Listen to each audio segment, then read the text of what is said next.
Oh, hey there.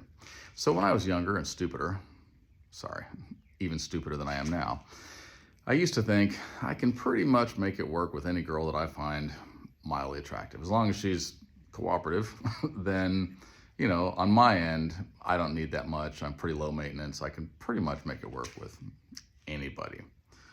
That was a foolish thing for me to think. Um, it is so much more complicated than that.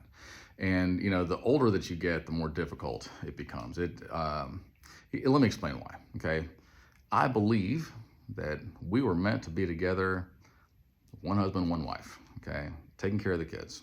I believe that we were meant to have the man provide and protect and you know manly things, take out the trash, and fix the cars, and the woman's supposed to take care of the kids and clean, cook, maintain the household without having to worry about providing the money and protecting all that. Her job is, I'm going to protect these kids, I'm going to nurture these kids, and whatever. And they're made for that, and we're made for going out and working.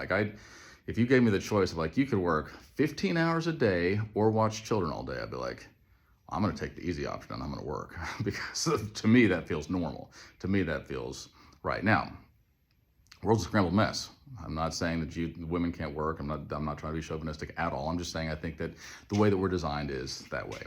And I think that we're also designed to love our first love forever, right? I think that's kind of why we have a type, is that, something didn't work out with our first one, and so we just keep on kind of inside subconsciously searching for that same first love. And when you're young, right, you're like, you like the color purple? I like the color purple. We both like the same music. Let's get married. And if you can keep that and just go, things are more complex now than just the color purple and the same kind of music, but, we've got history together and we love each other and we're going to stick this through and we're going to make it work.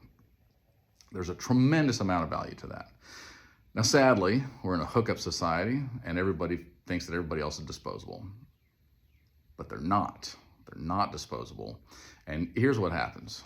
Then you just keep disposing of people and you keep damaging yourself and other people over and over and over again. I'm speaking from experience here. Until there's not much left to give. Until you've got a lot of issues, a lot of trust issues, and a lot of just all kinds of, we're a scrambled mess. And nobody ever really heals. They just go from one person to the next person, the next person. I need somebody to fill this void for me. I'm good enough. I can have somebody. I should be able to have anybody I want. And you're like, but it's not that easy. My son and I were talking yesterday, and he has some probability chart or whatever, and it was literally just, I think, age range, ethnicity, height, income, one or two other things, right? And even at that, just to find somebody that's compatible within 10 or 15 or 20 years of my age that was somewhat close to, whatever. Looks weren't involved, habits weren't involved, religious beliefs weren't involved. Even at that, it was 11 to 14% probability that a girl that I would meet would fall within those parameters. And this is with zero financial stipulations. You can make $0, I don't care. But that was down that low. And I just thought, well, then you add I don't want her to drink, I don't want her to smoke, I don't want her to do drugs. That eliminates a tremendous amount. I'd like for her to be a Christian, tremendous amount. Somebody that I find attractive, tremendous. It's like finding a needle in a haystack. And even if you do, guess what? She's got to like you back, okay?